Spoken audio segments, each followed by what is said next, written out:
पूरे के पूरे 365 दिन इनका तापमान एक जैसा रहता है।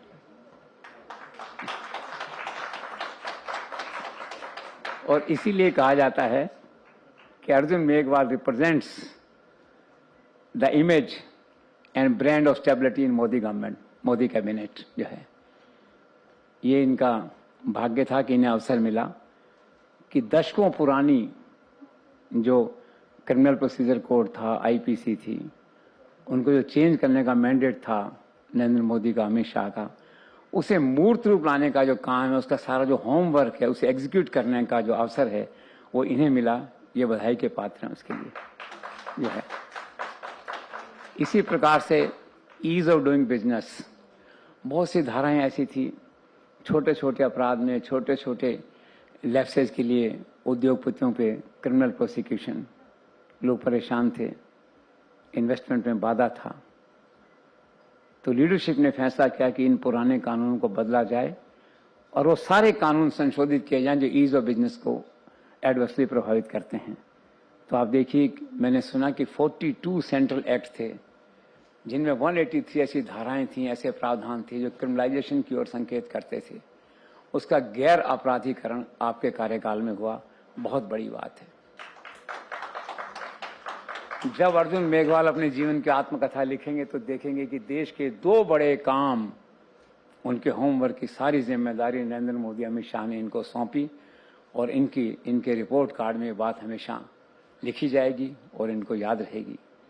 और एक जो सबसे बड़ी बात यह है कि जुडिशरी और लॉ मिनिस्ट्री के बीच, या कहें कि हायर जुडिशरी और सरकार के बीच, न्याय मंत्री के नाते, लॉ मिनिस्टर के नाते पुल का काम आप बहुत सफलतापूर्वक कर रहे हैं।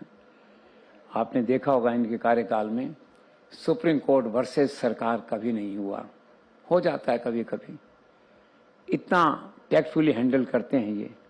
और सबसे बड़ी बात यह कि हायर जुडिशरी का इनमें एक भरोसा है, एक रेस्पेक्ट का भाव है।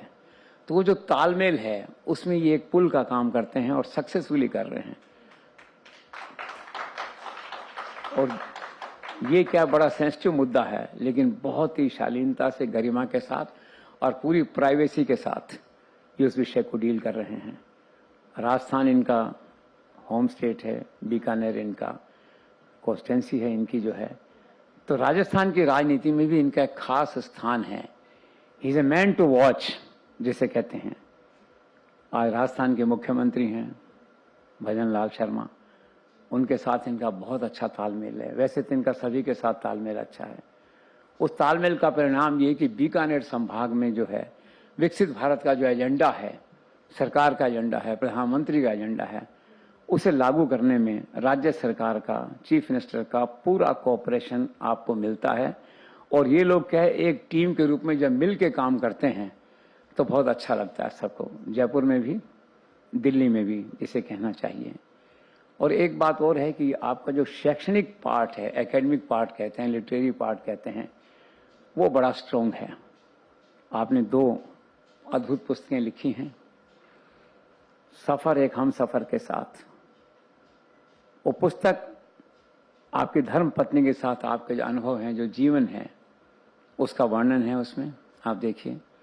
वो पुस्तक इन्होंने अपनी पत्नी को समर्पित की है और वुमेन एम्पावरमेंट के एक्सरसाइज के नाते कहा है कि मैं आज जो कुछ भी हूं अपनी पत्नी के कारण हूं, उनके योगदान के कारण हूं। बहुत बड़ी बात है। इसीलिए कुछ लोग कहते हैं Arjun Meghwal is a one women man.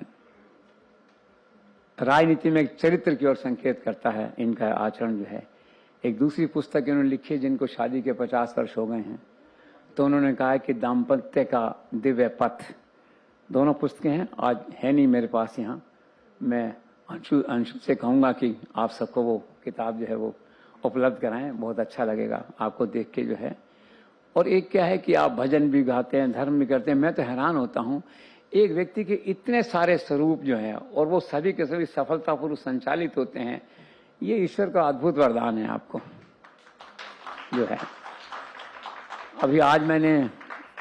अभी मुझे फोन आया जयपुर से कि हमने एक नया चैनल लॉन्च किया है, अभी गणगौर नाम है उसका। तो राजस्थान की भाषा में राजस्थान की सांस्कृतिक पहचान, धरोहर पहचान का वो पहला प्रयास है जो बहुत तेजी से वो लोकप्रिय हो रहा है। तो उस चैनल पे जो है ना, सांझरा भजन, सांझरी भजन के नाम से इनका जो भजन गाते हैं, देखिए आज शाम को हम उसको लाइव टेलीकास्ट करेंगे गनगौर पे। और वो गनगौर जो है टाटा स्काई, एयरटेल सभी पे उपलब्ध है। चैनल की ब्रांडिंग करना भी मेरा काम है वो और वो पवन अरोड़ा की अगुवाई में वो चैनल आया है। तो उससे मेरा यहाँ कहने का तात्पर्य ये था कि कितनी विधाएं हैं, कितने स्वरूप हैं व्यक्ति के व्यक्तित्व के। मैं प्रभावित हूँ, आप लोग भी प्रभावित हैं, और इन्हीं शब्दों के साथ आपके उज्जवल भविष्य की कामना करते हुए आपका धन्यवाद और आपका स्वागत। Thank you so much. और सेठ साहब आप पधारे, आपका भी स्वागत। आपने मुझे ईटीवी के दिनों की याद दिलाई, इसके लिए हम आपके आभारी हैं। Thank you so much.